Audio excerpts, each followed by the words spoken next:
আসসালামু আলাইকুম, welcome to my channel Parveen's kitchen. Parveen's কিচেনে আপনাদেরকে অনেক অনেক অভিনন্দন। কাছে দূরে যে যেখান থেকে আমার ভিডিও দেখছেন, আশা করি ভালো আছেন। আলহামদুলিল্লাহ, আমিও ভালো আছি। আজকে আমি আবারও একটা নতুন রেসিপি নিয়ে চলে এসেছি আপনাদের সঙ্গে শেয়ার করব বলে।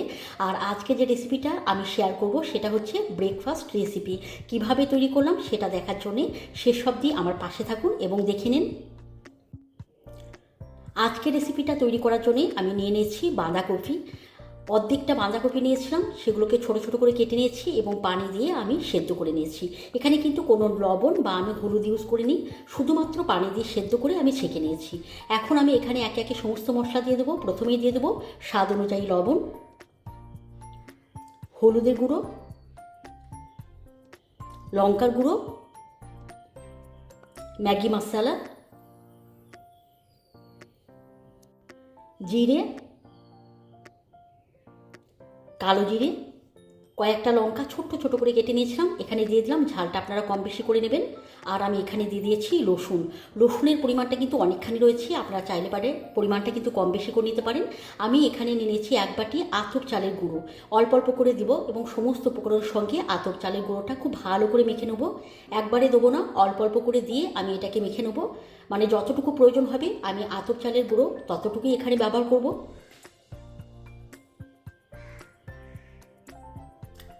আরও একটু আতপ চালের গুঁড়ো প্রয়োজন, তাই আমি এখান থেকে অল্প করে নিলাম এবং এখানে দিয়ে দিলাম সমস্ত উপকরণ। আবারও আমি খুব ভালো করে মেখে নেব।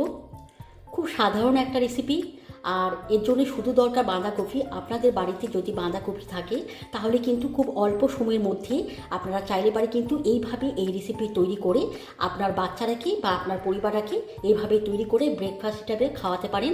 খুব অল্প সময়ের মধ্যে তৈরি হয়ে যায়, আর এর জন্য কিন্তু খুব একটা বেশি উপকরণের প্রয়োজন হয় না। দেখুন খুব সুন্দর করে কিন্তু আমি মেখে নিয়েছি।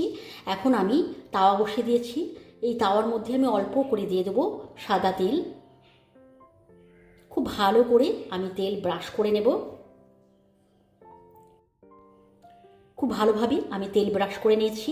এখন যে ব্যাটারটাকে আমি তৈরি করে রেখেছিলাম সেটা এখানে আমি অল্প অল্প করে দিয়ে দেবো এবং হাতের সাহায্যে খুব সুন্দর করে চারিদিকে আমি ঠিক এইভাবে তৈরি করে নেব। দেখুন, আপনারা দেখলেই বুঝতে পারবেন। খুব সাধারণ একটা সবজি, কিন্তু এই সাধারণ সবজি দিয়েও সুন্দর একটা রেসিপি তৈরি করা হয়। একবার যদি বন্ধুরা আপনারা এইভাবে এই রেসিপি বাড়িতে তৈরি করেন তাহলে কিন্তু বারবার তৈরি করার চেষ্টা করবেন। এতটাই খেতে সুন্দর আর এতটাই টেস্টি। তাহলে অবশ্যই কিন্তু একবার হলো এইভাবে তৈরি করবেন। দেখুন খুব সুন্দর করে আমি চারিপাশটা ঠিকঠাক করে নিয়েছি। এখন ঢাকনা দিয়ে ঢেকে দেবো এবং একদম লো ফ্লেমে এটাকে আমি তৈরি করে নেব। আমি একবার খুন্তি দিয়ে পাল্টে নেব। এপিট ওপিট তৈরি করতে এটা আমার সময় লেগেছে মাত্র 5 মিনিট। আবারও আমি একবার ঢাকা দিয়ে দেবো এবং এইভাবে আমি আবারও তৈরি করে নেব। এপিট ওপিট করে এটা কিন্তু খুব ভালোভাবে তৈরি হয়ে গেছে।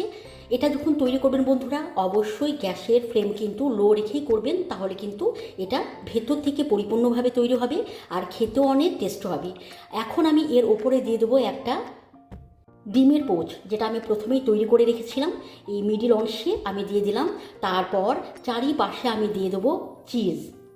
ঠিক এইভাবে দেখুন কতটা লোভনীয় লাগছে, আপনারা দেখলেই বুঝতে পারবেন। তাহলে দেখতে এতটা সুন্দর লাগছে, তাহলে এর স্বাদ কতটা সুন্দর হতে পারে বন্ধুরা আপনারা আইডিয়াই করে নিতে পারছেন।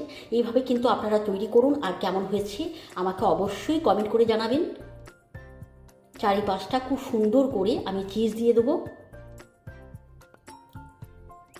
ওপর থেকে আমি দিয়ে দেবো কিছুটা ধনে পাতা ছোট্ট ছোট করে কেটে রেখেছিলাম।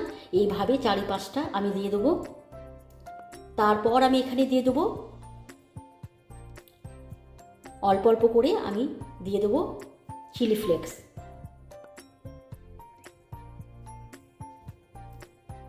চিলি ফ্লেক্স দিয়ে দিলাম। এখন আমি ঢাকনাটা ঢেকে দেবো। জাস্ট চিজটা যখন মেল্ট হয়ে যাবে তখন আমি এটাকে নামিয়ে নেবো। তাহলেই বন্ধুরা আজকে আমার তৈরি হয়ে যাবে ব্রেকফাস্ট রেসিপি। দেখুন চিজটা কিন্তু খুব ভালোভাবে কিন্তু মেল্ট হয়ে গেছে। এখন আমি এটাকে নামিয়ে নেব এবং আমি পরিবেশন করব। তাহলে বন্ধুরা, আজকে আমার রেসিপি আপনাদেরকে কেমন লাগলো? আশা করি ভালো লেগেছে। যদি ভালো লাগে লাইক কমেন্ট করবেন, বন্ধুদের মধ্যে শেয়ার করে দেবেন, আর আমার চ্যানেলটাকে সাবস্ক্রাইব করে দেবেন। আর আপনারা যদি কখনও এই রেসিপি বাড়িতে তৈরি করেন তাহলে কিন্তু কেমন হয়েছে আমাকে কিন্তু কমেন্ট করতে ভুলবেন না। আপনাদের অপেক্ষায় থাকবো। তাহলে বন্ধুরা, আজকের মতো আসি। আবার অন্য কোনো দিন অন্য কোনো ভিডিওর সঙ্গে আপনাদের সঙ্গে সাক্ষাৎ হবে। ভালো থাকবেন, সুস্থ থাকবেন। খোদা হাফেজ।